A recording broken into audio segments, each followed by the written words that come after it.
Hello, I'm Peggy, and I'm in the kitchen with a very special lady and some wonderful plants. And yes, it's that time of year. Everybody starts thinking about gardens and flowers and yards, and I don't know, there's something very special about this time of year. And Donna Hopkins is here, and Donna is a master gardener. Yes, I am. And you're here, and of course there's a group called the Master Gardeners. The Greater Greenville Master Gardeners. They're all over the country, and I don't know how many groups that South Carolina has, but there are, you know, pretty much everywhere you live. Oh, thank you. And today, what did you bring? Well, we're going to fix a container garden. All right. And we're going to make a little bit of mess. Well, you have to sort of sometimes make a mess to make something pretty. That's right. So we're going to start with a container. This is a plastic container, and I brought it today. Look how light that is. It is. That's nice. Stuffing. And they'll last a good while. Sometimes they'll break and stuff, and they wear. But for today, I brought it so it's not so heavy to work with. The first thing you do when you want to do a container garden is decide the plants that you want to use. And today, I brought these plants in front of me, and I have the names so that I can make certain if anybody wants to go look for one. There's 3 rules for container gardening. It's not like, your plants won't grow if you don't, but it's just the most pleasing way to do a container garden. There are 3 parts, as I said. The first one is a thriller, and that's something that you put in your container that immediately catches your attention, whether it's height, color, texture, something like that. So number 1 is a thriller. A thriller. And today, this is our thriller. It is called, I have to put on my glasses because I'm getting old here, a cordyline. And this is a red cordyline. There's black ones and green, kind of a brown really, it's not black. But this is going to be our thriller. Then you have to have a filler. A thriller and a filler. A filler, okay. That's right, a thriller and a filler. And that today is going to be a petunia. And they're different. And this is beautiful. I grew up with pale pink and white petunias, but now there are a lot of colors, stripes and all sorts of things. And this is called Black Magic. And it truly is almost black, which is really neat.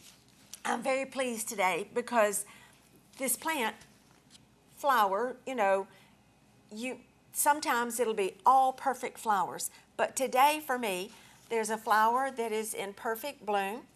There are flowers that are wasting. There are flowers who have already, they're completely wasted and shriveled up. And then if you look under here, there are buds. So it's just got it all covered today. I'm pleased about that because a petunia needs to be dead-headed, which means that if you pull the spent blossoms off, it will bloom more prolifically than if you leave them on. Oh. I can go ahead and pull this one off today if I wanted to cut it, but see, it's still tagging on. So it needs to hang there just a little bit longer. It will still bloom if you don't deadhead. If you deadhead, then it will bloom much more prolifically. Okay. So this is our filler. It will get fat. It doesn't spread or anything, but it'll get real fat and be covered in blossoms. So that's our filler. Then you have a spiller. A thriller, a spiller, a filler, a filler, and a spiller. And a spiller. Okay. That's right. Whoever came up with this just was very creative. This, I have to put my glasses on for, is called a scaevola. It happens to be white, but they do come in several different colors. And if you notice on this, at first glance, you think it's just kind of like a daisy, like it's very blossom. delicate, yeah. And it is, but they're not. They're almost like fans. I don't know how I can turn this, you can see. But right there, I think. Oh, see, it it's is. only like half of a circle. So it looks like a fan. Excuse me. And they spill. All right. So they will grow height some, but they will mostly run so that they spill over our pot. As you're picking your plants, to know that you want a thriller, a filler, and a spiller, you need to decide one thing first. If I'm going to put this plant up against my house, say, or against a wall, like a fence or a tree or something, you really wouldn't see but one side of it, just like it's standing in front of me. So you can do a one-sided potting, okay? Okay. If I'm going to put this out on the corner of my deck, that You want there it would all the be way people walking around. around, then you'd want it all the way around. It takes more plants when you do it all the way Okay. around. But in doing that, you would put your thriller in the middle, your fillers around it, and then your spillers all the way around. Because of that today and bringing the plants and everything, I decided just to make it one-sided, so it'll just be here. When you do that, you can put the thriller at the back and then the filler and then your spillers across the front, so that this part you're not having Yeah. to do. This would be But backed up against a, that's a wall or a wall fence or or something. yeah, That's okay. right. But as your plants grow, you generally don't have just a back bare part. They'll grow and they'll kind of fill in. So the first thing we're going to do is we're going to put some soil in here. I am not advertising soil, but I am pleased that I could find some container soil. Okay, well, it's If important you- to tell people it doesn't Exactly. matter. If If there's you- something special that will help them, That's tell them. right, then it makes a difference. Because this is very light. And this is called This is- container. Container mix. Yes. Okay. And it's made out of things like mulch and a moss and Okay. things that they grind up and they add important I'm following it here. minerals and things for the plants too. But it's not heavy like soil. Oh, no, I see. And that's very important when you're doing a container, because unless you can do it where it's going to be and it never move, it's very important that it not be so heavy. Now, just gonna cut this open. And this is a different brand, but it is container mix as well. Okay, now, you fill your pot, and thank you for holding on to that, because if yeah, we 'cause lose it on we the don't want it to floor, walk away. they'll just have to watch us picking up the soil, won't they? Yeah, there we go. Peggy, you might have needed somebody taller. How in the world, you're going to put all of that in there? Not quite, I was going to say. but I wanted to be sure to bring enough. Okay, come on, soil, because I want this to go within an inch of the top.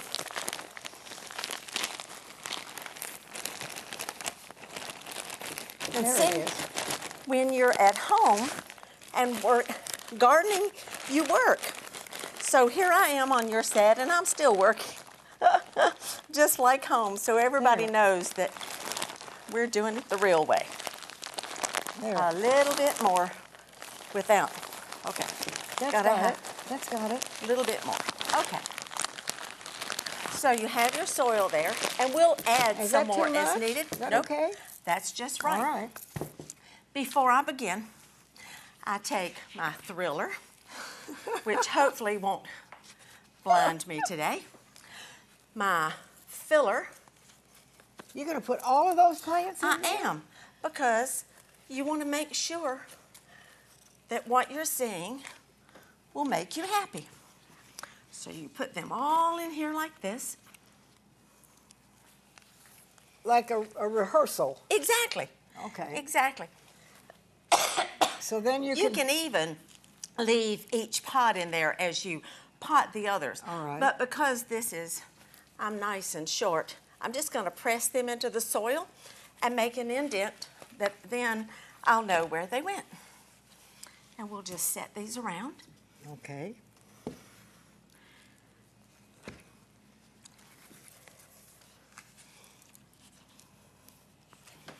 Now, when you buy your plants, you want to try to make certain that they're not old and pot bound to the point that they're getting sick. So if you look at this plant, you can tell the roots are very white. That means they're happy. They easily pull apart, and they're not circling the soil. Okay. If they've been in a plant pot too long, then they just start circling the soil because they don't have anywhere else to go. So just going to take this in its place where it showed, break a little off, and put him in. There we go. Then I'm going to get the next one. Whoop, Up. whoop, whoop, whoop. Oh, thank There we you, go. Peggy. And do the same. Now see, this one has more roots, but they're still not what we call root bound. No, they're still healthy. He's happy. He's happy. They're very white. If you ever get a pot and you pick it up and the roots coming out of the bottom of it are black, then just say, I'm sorry. You don't want that but one. you're sick and I need to leave you here. Because you don't want that one. Okay, there's number 2. There we go. Whoops. And here's number 3. And see, the soil that was And in their pots is going to add to what's in here. So it just fits right in. Exactly. So we know that we'll have enough soil. Now, we take the filler. We do the same thing. Be careful. Yeah. There, Oh, he's got some roots going out the bottom. Now, see, he has even more roots, but he's still very healthy. He's okay. It's not, yeah, because they're all white. They're not big and thick, and they're not all circled around, which doesn't mean you can't buy one if its roots are all circled around. You just have to cut them apart so that then they can continue to grow. Okay, then we're going to take our thriller. Oh, and see, now it's the same way. The roots are a little larger, Yeah. but they're still very white and healthy. And you don't have to have all of the soil. Oh, my. So you can just break it up. I told you we were going to make a mess today. And then you just push in. And I can take this soil and add in to make sure there's enough everywhere. After you water it the first time, you may realize you need a little more soil. That's no problem. Just I don't think I add could get it any in. more in there. Well, you'd be surprised once it's been watered and the soil kind of compacts in there. Then Now, it's where ready. would you put this? On a porch? On A porch, a deck, a deck? a corner of your garden. It wouldn't have to be out in full sun. Well, particularly the petunia Yeah. will do better in full sun. But But they, it doesn't have to be in sun all day long. All right. 6 hours is considered full sun. All right. So, but you would not want to put these plants in the shade. And thank you for asking, Peggy, because yeah, I they had not need said. they need to have a little bit of sunshine. That's right. Yeah. I Now just- we're gonna, while you're doing this, we're gonna take a quick break, and then we'll be right back. So stay with us. We don't want to miss. She's an expert. We don't want to miss anything. We'll be right back. Thank you, Peggy.